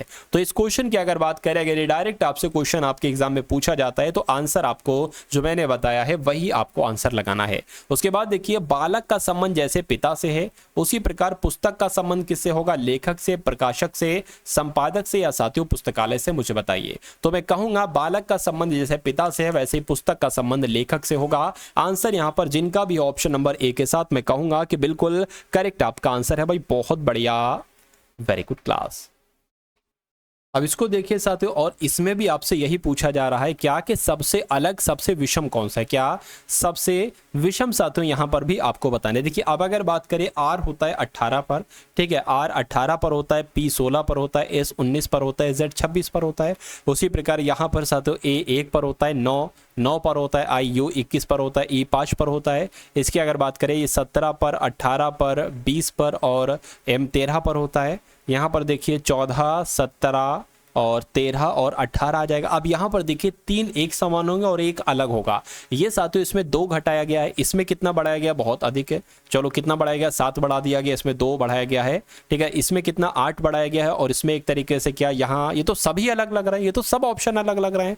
तो क्या कुछ और यहाँ पर तरीका? अच्छा एक चीज देखिए, यहाँ पर अगर बात करें, इसमें इसमें इसमें और इसमें ये एक ऐसा ऑप्शन है जिसमें सभी वॉवेल हैं। क्या सभी साथियों वॉवेल्स हैं? यहाँ पर कॉन्सोनेंट हैं, सभी कॉन्सोनेंट यहाँ पर हैं, सभी कॉन्सोनेंट यहाँ पर हैं, लेकिन यहाँ पर सभी साथियों वॉवेल है। तो सबसे अलग कौन सा होगा? ऑप्शन नंबर बी वाला होगा, और यही आपका बिल्कुल करेक्ट आंसर है। उसके बाद देखिए अगला सवाल है साथियों आपके स्क्रीन पर, मुझे बताइए कि आपका यहाँ पर साथियों सही जवाब क्या हो सकता है। चलिए इसमें क्या बताना है साथियों, इसमें भी आपको बताने के सबसे यहाँ पर आपको अलग सबसे विषम साथियों कौन सा लग रहा है, आप लोग साथियों बताने की कोशिश कीजिए। बताइए साथियों, अब यहाँ पर आपका राइट आंसर किस ऑप्शन के साथ जाएगा बताइए। देखिए अब यहाँ पर अगर बात करें साथियों, ये शुरू के 3 नंबर अगर हम जोड़ते हैं तो हमें ये नंबर मिलता है 3 + 2 + 1 6 होता है, 2 + 3 + 3 कितना होता है? 8 होता है, 3 + 2 + 0 5 होता है, लेकिन 2 और 1 कितना होता है साथियों? यहाँ पर 5 आया है। तो मैं कहूंगा कि डी वाला सबसे अलग हो जाएगा। इन पहले यानी कि ए बी सी में एक अलग लॉजिक है और डी वाले में साथियों एक अलग लॉजिक है। अब यहाँ पर अगर बात करें साथियों, यहाँ पर भी आपको बताने कि सबसे विषम क्या होगा, मुझे बताइए। देखिए कार का एक तरीके से साथियों विलोम हम कह सकते हैं अवकाश, दिन का विलोम रात्रि होता है, ठीक है। आगे बढ़ने का एक तरीके से विलंब हो जाएगा, विलोम ही हो जाएगा। प्राय का साथियों एक तरीके से क्या होता है? प्राय मतलब क्या होता है? एक तरीके से प्राय का मतलब अक्सर होता है और सदैव का मतलब हमेशा होता है। तो इसमें एक तरीके से अगर बात करें, ये तो साथियों एक तरीके से क्या थे, ठीक है ना। यहां पर अगर बात करें साथियों, ये एक तरीके से विलोम, ये भी विलोम, ये भी उल्टे, तो ये भी तो एक तरीके से विलोम हो जाएंगे। प्रायः का मतलब होता है साथियों अक्सर, और इसका सदैव का मतलब होता है हमेशा। तो मैं कहूंगा कि यहां पर तो मुझे कोई भी ऑप्शन साथियों एक अलग नहीं दिख रहा है, चारों ही एक समान है। तो चारों ही एक समान है साथियों, तो मैं इसका राइट आंसर कुछ भी नहीं बता सकता, ठीक है ना। तो कुल मिला के जो चीज थी वो आप लोग साथियों समझ चुके होंगे। अब उसके बाद देखिए अगला सवाल है आपके स्क्रीन पर, बताइए आपका राइट आंसर क्या होगा। यहां पर साथियों 2 खाली जगह है। अब देखिए इस टाइप का कभी भी सवाल आपके सामने आता है तो एक मेथड मैं आपको बता रहा हूं, वो आप लोग ध्यान रखेंगे। आप सबसे पहले काउंट कीजिए कितने लेटर हैं प्लस कितनी खाली जगह है। तो 1 2 3 4 5 6 7 8 9 10 11 12 13 14 15। अब 15 लेटर हैं। अब या तो हो सकता हो 3 का पेयर बन रहा हो या साथियों 5 का पेयर बन रहा हो, यानी कि 1 2 3 अगर मान लीजिए इसका ये पेयर अलग बन गया, 1 2 3 ये अलग बन गया, 1 2 3 ये अलग बन गया। अब देखिए शुरू में यहां पर अगर बात करें क्या आ रहा है ए, तो मान लेते हैं अगर यहां पर ए आ जाएगा, लेकिन बी यहां पर आ रहा है लेकिन यहां पर बी नहीं है, तो ये लॉजिक हमारा क्या हो जाएगा साथियों? फ्लॉप हो जाएगा, यानी कि ये नहीं लगेगा। अब 5 वाला बनाइए, तो 1 2 3 4 5 ये हो गया, 1 2 3 4 5 ये हो गया, और 1 2 3 4 5 शुरू में क्या आ रहा है? ए आ रहा है। यहां पर तो ए आ रहा है लेकिन यहां पर ए नहीं आ रहा है, तो ये भी लॉजिक हमारा फेल हो जाएगा। तो अब साथियों क्या है, अब एक अंतिम लॉजिक है वो आपको लगाना है। अब ऑप्शन में जो जो लेटर है वो साथियों रख कर देखिए, पहले डी से शुरुआत कीजिए, आंसर आपको जल्दी मिल सकता है, ठीक है ना। चलिए तो इसको अगर बात करें, ए बी ए लिखा हुआ है तो यहां पर साथियों ए आ जाएगा, ए और यहाँ पर बी आ जाएगा, यहाँ पर ए आ जाएगा, उसके बाद बी सी ए आ जाएगा, बी सी ए आ जाएगा। क्या कुछ बना? A B A C A B नहीं बना साथियों यहाँ पर। तो ये क्या होगा? ये हटाइए, ये ऑप्शन आपका जो होगा वो साथियों नहीं बन सकता है। अब उसके बाद अगर बात करें साथियों इस वाले ऑप्शन को देखें, ए बी, तो ए लिखा बी, ये कठिन क्वेश्चन है। ऐसे क्वेश्चन लोग साथियों स्किप कर डालते हैं। C B D. अब यहां पर अगर बात करें ए बी सी, अच्छा यहां पर अगर बात करें, देखिए अब यहां पर अगर बात करें कैसे बनना है मैं आपको समझा देता हूं। ये सिंगल आया ए, उसके बाद आ गया ए बी, उसके बाद आ गया ए बी सी, उसके बाद आ गया ए बी सी डी, और उसके बाद आ गया A B C D E. तो मैं उम्मीद करूंगा साथियों ये लॉजिक आप समझ चुके होंगे, जो लॉजिक मैंने आपको यहां पर बताया है। मैं कहूंगा कि अगर आपके एग्जाम में ये सवाल आ जाता है तो हजारों हजार के हिसाब से क्या लाखों बच्चे इसको गलत करेंगे, लेकिन जो यहां से पढ़ रहे हैं वो साथियों इस सवाल को सही कर देंगे और वो लाखों लाख बच्चों को साथियों पछाड़ देंगे और आप आगे निकल जाएंगे। उसके बाद देखिए अगला सवाल है कि अंग्रेजी शब्दकोश के अनुसार कौन सा शब्द चौथे नंबर पर आएगा? क्या चौथे नंबर पर साथियों कौन सा शब्द आएगा आपसे पूछा जा रहा है। चलिए देखिए यहां पर अगर साथियों बात करें, ये क्यू यू यहां पर लिखा, क्यू यू यहां पर लिखा, क्यू यू यहां पर लिखा, क्यू यू यहां पर लिखा है, ये ए लिखा हुआ है तो ये साथियों सबसे पहले आ जाएगा। उसके बाद इसको हटा दीजिए, अब ये हट गया। उसके बाद साथियों देखिए ये ई है ना, उसके बाद साथियों ये आपका आ जाएगा, ठीक है। चलिए इसको भी हटा दीजिए। अब ये क्यू यू आई हो गया। अब बताइए पहले कौन सा आएगा? सी वाला पहले आएगा, टी वाला थोड़ी ना पहले आएगा। तो ये ए आ जाएगा और उसके बाद डी आ जाएगा, यानी कि चौथे नंबर पर कौन सा आ जाएगा? डी वाला। तो डी चौथे नंबर पर आ जाएगा और यही आपका साथियों बिल्कुल सही जवाब हो जाता। भाई बहुत बढ़िया, वेरी गुड क्लास। यदि KINDLE को एक कूट भाषा में साथियों क्या लिखा जाता है? यहां पर लिखा हुआ है कि EL, क्या साथियों? ELDNIK लिखा जाता है, इसको ये लिखा जाता है। तो उसी कूट भाषा में EXOTIC को क्या लिखा जाएगा? अब यहां पर अगर आप इन लेटर को बहुत ध्यान से देखेंगे और इन लेटर को आप बहुत ध्यान से देखेंगे तो आप पाएंगे कि इन लेटर की ही मदद से ये लेटर बनाया गया, यानी कि इस शब्द से यही लेटर बनाए गए। कुल मिला के कैसे बनाए गए ये मैं आपको साथियों बता देता हूं। बहुत आसान सा क्वेश्चन है, लेकिन अगर आपने थोड़ा ध्यान नहीं दिया ना तो ये क्वेश्चन आप नहीं कर पाएंगे। देखिए जो सबसे पहला है वो सबसे अंत में हो गया, जो दूसरा शुरुआत में है वो दूसरा अंत में हो गया, उसके बाद ई सबसे अंत में है, ई सबसे पहले हो गया, इस टाइप से है। यानी कि सी यहां पर सबसे अंत में है तो सी सबसे पहले आ जाएगा, उसके बाद आई है तो दूसरे नंबर पर आई आ जाएगा, उसके बाद टी है तो टी आ जाएगा, उसके बाद ओ आ जाएगा, फिर एक्स आ जाएगा, फिर ई आ जाएगा। और ऐसा साथियों कौन से ऑप्शन में लिखा हुआ है आपसे पूछा जा रहा है? CITOXE, ऐसा ऑप्शन नंबर डी में लिखा हुआ है। तो यही आपका क्या होगा? यही आपका बिल्कुल करेक्ट आंसर हो जाता है। अब उसके बाद देखिए अगला सवाल है, जरा यूपी पुलिस कांस्टेबल के फेवरेट क्वेश्चन तो आप लोग देख लीजिए। ये साथियों वो क्वेश्चंस है जो हर बार यूपी पुलिस के पेपर में आते ही आते हैं। तो यहां पर साथियों क्या है? यहां पर कुछ नहीं है, यहां पर साथियों कथन लिखा हुआ है,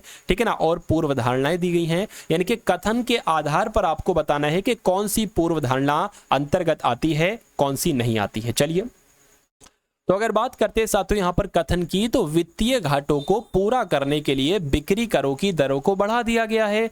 कथन कहता है कि जो वित्तीय घाटे इनको पूरा करने के लिए इस घाटे को बिक्री करों की दरों को बढ़ा दिया गया है, ठीक है ना। पूर्व धारणा लिखी हुई कि वित्तीय घाटों को पूरा करने का सर्वोत्तम तरीका बिक्री कर की दरों को बढ़ाना है। मतलब भाई वित्तीय घाटों को पूरा करने का सर्वोत्तम का मतलब यह है कि सबसे बढ़िया तरीका है कि बिक्री कर की। देखिए सर्वोत्तम शब्द एक तरीके से गलत होता है। सर्वोत्तम का मतलब ये होता है कि इससे बढ़िया और कोई तरीका है नहीं, और कभी भी ऐसी कंडीशन आती है, या अगर यहां पर ये आ जाता केवल, तब भी ये गलत हो जाता। वित्तीय घाटों को पूरा करने के लिए केवल बिक्री कर की दरों को बढ़ाना है तब भी गलत हो जाता, सर्वोत्तम आ गया तब भी गलत हो जाएगा। उसके बाद इसको देखिए, वित्तीय घाटों को पूरा करने का मर्यादित तरीका बिक्री कर की दरों को बढ़ाना, ये सही है साथियों, मर्यादित शब्द सही है, ठीक है। तो कुल मिला के दूसरा वाला आपका सही हो जाएगा और पहला वाला गलत हो जाएगा। और ऐसा कहां पर लिखा हुआ है? केवल दूसरा अंतर्निहित है, तो ऐसा ऑप्शन नंबर बी में लिखा हुआ है, तो यही आपका बिल्कुल करेक्ट आंसर है। उसके बाद देखिए साथियों अगला सवाल है आपकी स्क्रीन पर, देखिए और मुझे बताइए कि आपका राइट आंसर साथियों यहां पर किस ऑप्शन के साथ जाएगा। चलिए देखिए बहुत ध्यान से देखिएगा, ये कथन आपके हैं और ये निष्कर्ष हैं, 3 निष्कर्ष हैं। कुछ वर्ष दशक हैं, तो मान लीजिए साथियों ये क्या हो जाएंगे? ये आपके वर्ष हो जाएंगे। और कहने के कुछ वर्ष दशक हैं, तो मान लेते इतने वर्ष क्या हो जाएंगे साथियों? इतने वर्ष आपके क्या हो जाएंगे? एक दशक हो जाएंगे। तो इतने वर्ष आपके दशक हो गए, कुछ वर्ष आपके दशक हो गए। दूसरा देखिए, सभी शताब्दियां दशक हैं, तो मैं कहूंगा साथियों शताब्दियां क्या सभी शताब्दियां क्या हैं साथियों, सभी शताब्दियां दशक हैं, तो दशक के अंदर ही आएगा शताब्दियां। ठीक है, अब अगर बात करें, एक निष्कर्ष में लिखा हुआ है कि कुछ शताब्दियां वर्ष हैं, शताब्दियां ये हैं, वर्ष ये हैं, दूर दूर तक कोई रिश्ता नहीं दिख रहा है, तो कैसे भाई कुछ शताब्दियां वर्ष हो जाएगा, ठीक है ना। उसके अलावा बात देखिए साथियों कि कुछ दशक वर्ष हैं, अब कुछ दशक वर्ष हैं, बिल्कुल इतने दशक जो होंगे वो साथियों वर्ष हो जाएंगे, ये तो आपका बिल्कुल सही है। तीसरा वाला देखिए, कोई शताब्दी वर्ष नहीं है। अरे भाई यहां पर लिखा हुआ था कि कुछ शताब्दियां वर्ष हैं और यहां पर लिखा हुआ है कि कोई शताब्दी वर्ष नहीं है, ये कैसे हो सकता है? कोई एक बात ही सही हो सकती है ना। अरे भाई अगर मैं कहूं कि मोहन पागल है, क्या मोहन पागल है, ठीक है ना, या मैं कहूं मोहन पागल नहीं है, एक बात ही तो इसमें से साथियों सही होगी।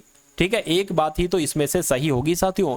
तो कुल मिला के कुछ शताब्दियां वर्ष होंगी या कुछ शताब्दियां वर्ष नहीं होगी, मैं कह सकता हूं कि इसमें से। अब अच्छा, ऑप्शन की अगर बात करें तो ऑप्शन कौन सा होगा? ये नहीं साथियों, ऑप्शन होगा निष्कर्ष 1 या 3, यानी कि एक भी सही हो सकता है या 3 भी सही हो सकता है, लेकिन दूसरा तो सही है ही, यानी कि दूसरा सही है ही, लेकिन 1 और 3 में से अगर बात करें तो मैं ये कह सकता हूं, अथवा का इस्तेमाल कर सकता हूं, निष्कर्ष 1 अथवा तीसरा, यानी कि दोनों में से कोई एक सही हो सकता है और दूसरा तो सही है ही। तो कुल मिला के साथियों इस क्वेश्चन को आपको देखना है, बहुत सारे बच्चे इस क्वेश्चन को गलत करेंगे, मेरा मानना है एग्जाम में आपके आएगा और गलत करके चले आ जाओगे, फिर कोई फायदा नहीं होगा। इसलिए मैं कह रहा हूं साथियों, मेहनत से पढ़ लीजिए, दमदार तरीके से आप पढ़ लीजिए, आपका सिलेक्शन मेरा मानना है कि बहुत आराम से हो जाना चाहिए। ठीक है ना साथियों, जिस पीडीएफ का मैंने जिक्र बताया था उस पीडीएफ को भी आप लोग ले लेंगे। उसके अलावा साथियों अगर बात करें, ये समझ लीजिए पिछले 10 दिन की अगर आपने क्लासेस देख ली, जो भी टारगेट सिलेक्शन पर डाली गई है पिछले 10 दिन की क्लासेस,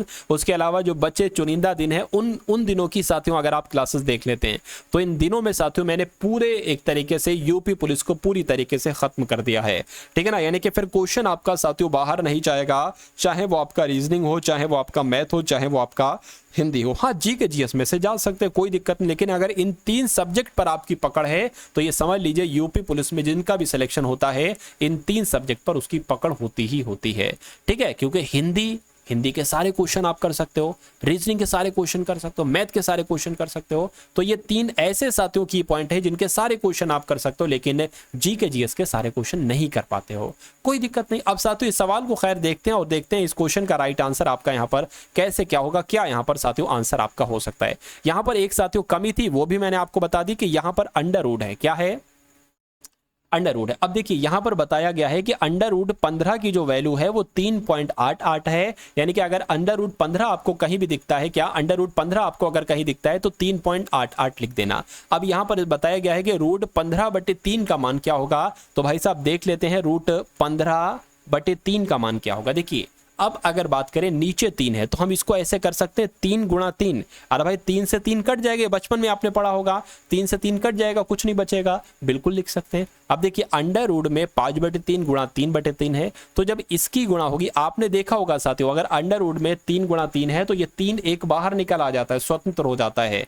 तो अगर बात करते इसकी तो इससे गुणा हो जाएगी, 3 पंजे 15, ठीक है ना, तो ये तो अंडर रूट में रहेगा, लेकिन ये 3 गुणा 3 यानी कि 1 3 यहां पर बाहर आ जाएगा। इतनी बात आपको समझ में आई। अब देखिए रूट 15 की वैल्यू दी गई है कि 3.88, तो मैं कह सकता हूं कि 3.88 बटे यहां पर 3 आ जाएगा। अब इसको कैलकुलेट कीजिए, 3 एकम 3, 3 एकम 3, पॉइंट लगा दीजिए, 3 दूना 6, 3 दूना 6, अब ये 2 जाएगा 28 हो जाएगा, 3 निम 27, 3 निम 27, ठीक है ना, एक बचेगा, पॉइंट लगा, 0 बढ़ा दे, 3 3 9, यानी कि 1.293 कहां पर लिखा हुआ है, तो ऐसा तो ऑप्शन नंबर सी में लिखा हुआ है। तो यही आपका साथियों क्या होगा, यही आपका बिल्कुल करेक्ट आंसर हो जाता। भाई बहुत बढ़िया, वेरी गुड क्लास। अब उसके बाद देखिए अगला सवाल है आपकी स्क्रीन पर साथियों, देखिए और मुझे बताइए कि आपका राइट आंसर यहां पर क्या होगा। देखिए यहां पर लिखा हुआ है, बहुत टॉप लेवल के साथियों मैथ के क्वेश्चन है। चलिए कि यदि 16 व्यक्तियों की कुल मासिक आय 80,800 है, ठीक है, बहुत ध्यान से देखिएगा, और उनमें से एक की आय औसत आय की 120% हो, क्या 120% हो, ठीक है, तो कहने के बताए कि उनकी मासिक आय कितनी हुई। अब सबसे पहला यहां पर जो पॉइंट कहा गया है कि 16 व्यक्तियों की जो मासिक आय है वो 80,800 है। तो अगर हम साथियों यहां पर ये करें कि एक व्यक्ति की औसत आय कितनी है, तो एक व्यक्ति की औसत आय निकालने के लिए 80,800 की भाग हमें 1600 से करना होगी, 16 एकम 16, 16 पंजे 80 हो जाएगा। फिर इन दोनों डबल नंबर को साथियों कट करेंगे तो 16 पंजे 80 हो जाएगा, लेकिन 2 नंबर को अगर साथियों कट करेंगे तो उससे पहले हमें एक 0 लगाना होगा, ये शर्त होती है। 0 लगाए 0 आ जाएगा यहाँ पर। तो कुल मिला के मैं कह सकता हूँ कि एक व्यक्ति की औसत आय जो निकलती है वो कितनी निकलती है, औसत आय जो निकलती है वो कितनी निकलती है, 5050 निकलती है। तो यहाँ पर कहा जा रहा है कि उनमें से एक की आय, औसत आय की 120% हो। ठीक है, तो बताइए कि उसकी आय कितनी होगी। तो मैं कहूँगा कि 5050 की हम कितना निकाल देंगे, 120% निकाल देंगे। तो इसकी 120% निकालते इन दोनों जीरो से ये 2 जीरो कैंसिल हो जाएंगे, यानी कि अब आपको 505 की गुणा साथियों 12 से कराना है। 12 पंजे 60 हो जाएगा, ठीक है ना। ऊपर करा लो, ऐसा करो, इसकी गुणा साथियों कहां पर करा लो, यहां पर करा लो। एक सेकेंड देखिए, ठीक है ना। 505 की गुणा साथियों किससे करा लो, 12 से करा लो। तो 5 दूना 10 हो जाएगा, 2 पंजे 10 हो जाएगा। उसके बाद 505 यहां पर आ जाएगा और 0606 आ जाएगा, यानी कि 6060 आपका राइट आंसर हो जाएगा, जो ऑप्शन नंबर बी में लिखा हुआ है। तो ये क्वेश्चन बहुत इंपॉर्टेंट है, इसको अगर नहीं समझ में आया तो एक बार शुरू से देखिएगा। सिंपल सी बात है भाई, 16 व्यक्तियों की कुल औसत कुल मासिक आय जो है वो 80,800 है। तो इनकी भाग दी तो हमें एक व्यक्ति की आय पता चल गई 5050 है। तो कहने के एक की आय उसमें से 120% हो जाती है, तो कितनी आय हो जाती है। तो भैया 5050 की हमने 120% निकाल लिया, जो आया वो आपका आंसर आ गया। उसके बाद देखिए अगला सवाल है साथियों कि यदि एक संख्या दूसरी संख्या का 2/3 है, यानी कि साथियों कहा गया है कि अगर एक संख्या यानी कि पहली संख्या, ठीक है ना, पहली संख्या जो है वो दूसरी संख्या का, यही तो कहा गया है, दूसरी संख्या का आ गया तो यहां पर गुणा आ जाएगा, 2/3 है और उनका योग कितना है साथियों 60 हो। तो बताइए पहली संख्या क्या होगी। देखिए अब इसको हम पता कैसे लिख सकते हैं, पहली संख्या बटे, अब ये दूसरी नीचे आ जाएगा, दूसरी संख्या क्या, पहली संख्या दूसरी संख्या बराबर 2/3 है। यानी कि अगर पहली संख्या 2x है तो तीसरी संख्या क्या होगी, 3x होगी। और कहने कि अगर उन दोनों संख्याओं को जोड़ देते हैं, यानी कि मैं कहूं कि 2x प्लस 3x 3x, इन दोनों का योग कितना है, 60 है, यानी कि इन दोनों का योग 60 है।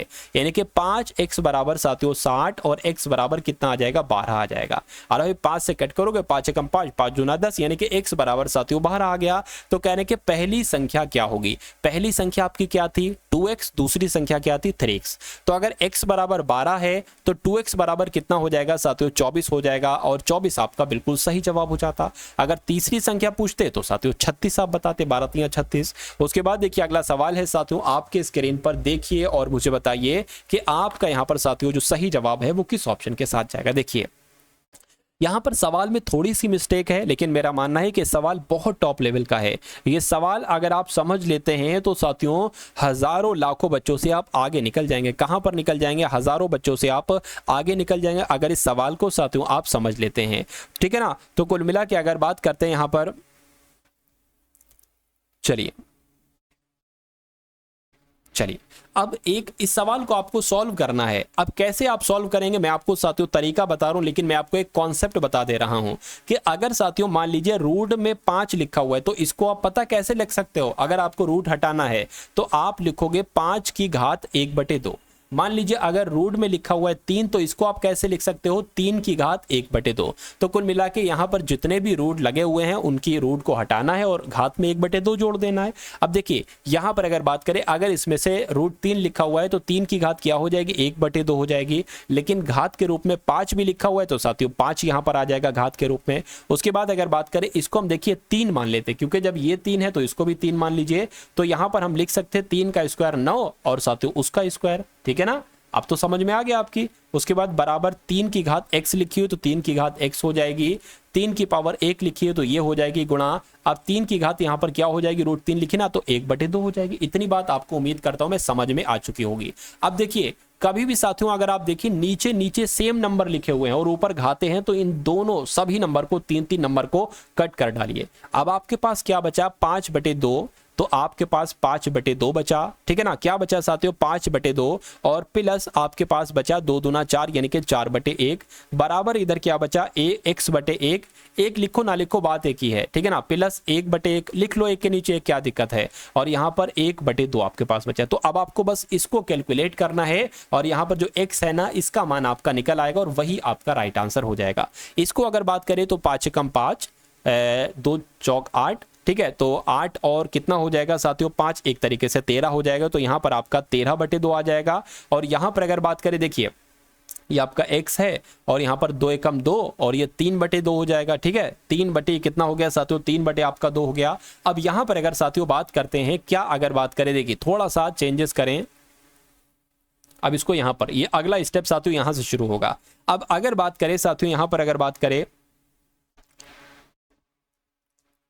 देखिए ये 13/2 जो साथियों यहां पर लिखा हुआ है, एक तरीके से अगर बात करें 13/2 जो लिखा हुआ है, इसमें से घटेगा साथियों 3/2 माइनस 3/2 और बराबर क्या आ जाएगा, x आ जाएगा। तो अब नीचे देखिए साथियों, अब यहां पर अगर बात करते हैं कि 2 सेम है, तो साथियों क्या आप उतार लेंगे, एक बार 2 उतार लेंगे। 13 माइनस 3 है यानी कि यहां पर 10 आ जाएगा। x बराबर 10/2 है यानी कि यहाँ पर क्या आ जाएगा, 2 एकम 2, 2 पंजे 10। तो मैं कहूंगा x बराबर क्या आ गया, 5 आ गया। तो पूछा आपसे क्या जा रहा था कि x का मान क्या होगा, भाई साहब x का मान 5 होगा। यानी कि जिनका आंसर है ऑप्शन नंबर डी के साथ, मैं कहूंगा कि आप सभी का आंसर बिल्कुल करेक्ट हो भाई, बहुत बढ़िया, वेरी गुड क्लास। 100 के बाद 5 क्वेश्चन और बचे हैं, यानी कि कुल मिला के 105 क्वेश्चन साथियों आज की इस वीडियो में हम लोग यहाँ पर देखने वाले हैं। इन सभी क्वेश्चंस को देखिएगा, भले आप थोड़ा सा थक गए हों, लेकिन साथियों सिलेक्शन अगर आपको चाहिए, सिलेक्शन अगर आप लेना चाहते हैं, तो थोड़ी सी दिक्कत आपको सहना पड़ेगी। इस क्वेश्चन की अगर बात करें कि 8 आदमी, ठीक है ना, क्या लिखा हुआ है, 8 आदमी दिन में 9 घंटे काम करते हैं और किसी काम को 20 दिन में पूरा कर लेते हैं, ठीक है ना, 20 दिन में पूरा कर लेते हैं। तो बताइए कि 7 आदमी दिन में 10 घंटे अगर कार्य करते हैं तो उस कार्य को कितने दिन में पूरा करेंगे। देखिए 8 आदमी, ये 8 आदमी 9 घंटे काम करते हैं, 9 घंटे काम करते हो, इसको 20 दिन में निपटा लेते हैं, ठीक है ना, 20 दिन में साथियों इसको निपटा लेते हैं। तो कह रहे हैं कि 7 आदमी अगर 10 घंटे काम करेंगे तो इसको कितने दिन में निपटा पाएंगे, ये आपसे कुल मिला के पूछा जा रहा है। तो कुछ नहीं साथियों, देखिए यहां पर अगर बात करें 8 गुणा 9 गुणा 20 आ गया। अब ये 7 गुणा 10 है ना, ये इसके नीचे आ जाएगा, यहाँ पर 7 गुणा 10 और ये क्या आ जाएगा, दिन आ जाएगा। यानी कि इसको कैलकुलेट कर दो, आपको पता चल जाएगा कि 10 घंटे, ठीक है ना, 7 आदमी 10 घंटे कार्य करके उस कार्य को कितने दिनों में पूरा करेंगे। तो ये 0 से ये 0 कैंसिल हो जाएगा आपका, इतनी बात समझ में आ गई। 8 नियम आपका कितना हो जाएगा साथियों, 8 नियम आपका 72 हो जाएगा, नीचे आपका साथियों 7 आ जाएगा। इतनी बात आपको क्लियर हो गई। चलिए, अच्छा ये 2 भी तो है भाई, ये 2 भी तो है। तो 72 दूना कितने होते हैं, 72 दूना कितने हो जाएंगे आपके 4 और इतने हो जाएंगे साथियों। यानी कि यहां पर आपका क्या आ जाएगा, 144/7 आ जाएगा। इसको अगर साथियों कट करें, देखिए 7 एकम 7, 7 दूना आपका 14 आ जाएगा और यहां पर क्या आ जाएगा, 4 आ जाएगा। तो मैं कह सकता हूं कि 2 सही 4/7 दिनों में साथियों क्या किया जा सकता है, उस कार्य को पूरा किया जा सकता है। और ऐसा कहां पर लिखा हुआ है, ऐसा आपका ऑप्शन नंबर डी में लिखा हुआ है। उसके बाद देखिए साथियों अगला सवाल है आपकी स्क्रीन पर। अब इस क्वेश्चन को देखिए साथियों और मुझे बताइए कि इस क्वेश्चन का राइट आंसर आपका साथियों क्या हो सकता है। चलिए, और बहुत शानदार एक तरीके से ये क्वेश्चन है। यहाँ पर लिखा हुआ है, क्या लिखा हुआ है कि ए पाइप है, यानी कि ए और बी, क्या साथियों, ए और बी पाइप एक टैंक को क्रमशः 20 घंटे और 30 घंटे में भरते हैं। यानी कि अगर ए की बात करें तो ए किसी एक टैंक को 20 घंटे में भर रहा है, तो बी उसी टैंक को 30 घंटे में भर रहा है। और कह रहे कि सी उसी टैंक यानी कि उसी पूरे भरे टैंक को 40 घंटे में खाली कर देता है, ठीक है। यदि सभी पाइपों को एक साथ खोल दिया जाता है तो पूरा टैंक भरने में कितना समय लगेगा, कुल मिला के आपसे ये पूछा जा रहा है। देखिए यहां पर अगर बात करें साथियों, एक पाइप है ए, ठीक है, ये भर रहा है 20 घंटे में, तो यहां पर हम लगा लेंगे प्लस, क्योंकि ये भर रहा है। बी की अगर बात करें, ये किसी टैंक को उसी टैंक को 30 घंटे में भर रहा है, यानी कि ये भी भर रहा है, तो प्लस लगा लेंगे। लेकिन सी एक ऐसा टैंक है जो इसको 40 घंटे में खाली कर रहा है, तो 40 घंटे में खाली कर रहा है, तो इस पर हम साथियों माइनस लगा लेंगे। तो कह रहे हैं कि अगर सभी पाइपों को एक साथ खोल दिया जाता है तो पूरा टैंक भरने में कितना समय लगेगा। अगला स्टेप हम हमेशा ये करते हैं कि यहाँ पर एक ऐसा नंबर लिखते हैं कि जो 20 से भी कटे, 30 से भी कटे, 40 से भी कटे। तो मैं कह सकता हूं साथियों क्या क्या क्या क्या 120 यहां पर ले लेते हैं, तो कितने कितने बार में कटेगा, 20 छंग 120। 30 की अगर बात करें साथियों, 30 से चौक 120 होता है और 40 तियां कितना होता है, 120 होता है। अब इसका मतलब ये पता नंबर मैंने क्यों लिखे हैं, इसका मतलब ये है कि ए एक घंटे में 6 लीटर पानी भरता है, ये हम कह सकते हैं, या ए 1 घंटे में 6 लीटर पानी भरता है, बी 1 घंटे में 4 लीटर पानी भरता है, लेकिन सी 1 घंटे में 3 लीटर खाली कर देता है। तो अगर ये तीनों पाइप खोल दिए जाएं, मैं कहूँगा दोनों पाइप मिलकर 10 लीटर तो पानी भरेंगे, ठीक है ना, लेकिन उसी घंटे में 3 लीटर ये खाली कर दिया जाएगा, ठीक है, 3 लीटर खाली कर दिया जाएगा। तो मैं कह सकता हूं कि 1 घंटे में कितना पानी भरेगा, सिर्फ 7 लीटर पानी भरेगा। क्या सिर्फ 7 लीटर पानी भरेगा? इतनी बात आपको साथियों समझ में आ गई, ठीक है ना। चलिए, तो यहां पर अगर साथियों हम लोग बात करते हैं, तो इतनी बात साथियों आपको समझ में आ गई कि 1 घंटे में 7 लीटर पानी जो है ना वो भरा जाता है। तो 120 लीटर पानी साथियों कितने घंटे में, एक तरीके से क्या पूरा टैंक भरने में, यानी कि 120 लीटर पूरे टैंक में पानी, ये होता है टोटल क्या जितना काम हो रहा है। तो अगर किसी टैंक में 120 लीटर पानी है और 1 घंटे में 7 लीटर भर रहा है, तो ये 120 लीटर पानी कितने घंटे में भर सकता है? मैं कहूंगा इसको आप कैलकुलेट कर लीजिए। देखिए 7 यहां पर आ जाएगा, 1 सेकंड, इसको थोड़ा सा पहले लिखना चाहिए था मुझे, जगह की थोड़ी सी कमी है ना साथियों। यहां पर अगर बात करें 120/7 यहां पर आ गया, ठीक है। अब इसको अगर कैलकुलेट करें 7 एकम 7, ये 7 है भाई साहब, 7 एकम 7 और यहां पर जाएगा 5 जाएगा, ये यहां पर आ जाएगी 50 हो जाएगा, 7 7 49 बचेगा 1। मैं कहूंगा साथियों कि 17 सही 1/7 घंटे में उस पूरे पानी को भरा जा सकता है, ठीक है ना। अगर ए भी भर रहा हो, बी भी भर रहा हो, लेकिन सी खाली कर रहा हो, तो इस क्वेश्चन का राइट आंसर आपका साथियों ऑप्शन नंबर सी के साथ जाएगा। उसके बाद देखिए यदि एक संख्या दूसरी संख्या का 2/3 हो, तो साथियों इस क्वेश्चन को तो हम लोग देख चुके हैं ना, ठीक है। इसको देखिए, इसको भी देख चुके हैं, मैंने सही लिख के आपको करवाया था, ठीक है, अपने पेन से खुद लिखा था और आपको करवाया था। उसके बाद देखिए अगला सवाल है साथियों आपकी स्क्रीन पर, देखिए और बताइए सही जवाब क्या होगा। कि यदि एक त्रिभुज की ऊंचाई 40% घटाई जाती है, उसके आधार में 40% वृद्धि कर दी जाती है, तो उसके क्षेत्रफल पर क्या प्रभाव पड़ेगा, आपसे पूछा जा रहा है। देखिए कभी भी अगर ऐसा सवाल आए कि कुछ प्रतिशत को घटाया जाए, या हो सकता है कुछ प्रतिशत को बढ़ाया जाए पहले, उसके बाद साथियों फिर कुछ प्रतिशत को घटाया जाए, तो कुल मिला के एक सूत्र है वो आप लोग ध्यान रखेंगे, x + y + x into y/100, यानी कि x क्या होगा पहला प्रतिशत, y क्या होगा दूसरा प्रतिशत, x क्या होगा पहला प्रतिशत, y क्या होगा दूसरा प्रतिशत। तो यहाँ पर पहले घटाया जा रहा है, तो साथियों ये माइनस का आएगा, अगर बढ़ाया जाता तो ये प्लस का आता। फिर यहाँ पर प्लस देखिए 40% वृद्धि हो रही है, तो ये प्लस का आएगा। फिर यहाँ पर अगर बात करें साथियों प्लस आ जाएगा, और फिर यहां पर x आ जाएगा जो कि -40 है, तो साथियों -40 गुणा 40 बटे कितना आ जाएगा 100 आ जाएगा। उसके बाद अगर यहां पर बात करें, देखिए 40 में से अगर 40 जाता है साथियों, तो क्या आपका बचता है, कुछ भी नहीं बचता है। तो यहां पर कुछ भी नहीं बचा, इस 0 से ये 0, इस 0 से ये 0 बच जाएगा, यानी कि 4 चौक 16 आ जाएगा, 16%, और 16% जो आएगा वो माइनस का आएगा, यानी कि मैं कह सकता हूं कि 16% की कमी होगी। तो ऐसा कहां पर लिखा हुआ है, ऐसा आपका ऑप्शन नंबर सी में लिखा हुआ है। तो यही आपका क्या होगा साथियों, बिल्कुल करेक्ट आंसर हो जाता भाई, बहुत बढ़िया, वेरी गुड क्लास। अब इसके बाद देखिए साथियों आज की इस क्लास का अंतिम सवाल है आपकी स्क्रीन पर, कि यदि किसी विद्यालय में कुल विद्यार्थियों में 60% लड़के हैं, अरे भाई किसी विद्यालय में 100% बच्चे होंगे, लेकिन कहा जा रहा है कि 60% इसमें से क्या है, इसमें से लड़के हैं। 60% अगर लड़के हैं, तो मैं कह सकता हूं कि 40% क्या होंगी, ठीक है ना, 40% साथियों गर्ल्स होंगी। अब यहां पर कहा गया है कि लड़कियों की संख्या 972 है, अरे भाई 40% लड़कियां हैं और 40% की संख्या जो बताई गई है वो 972 बताई गई है।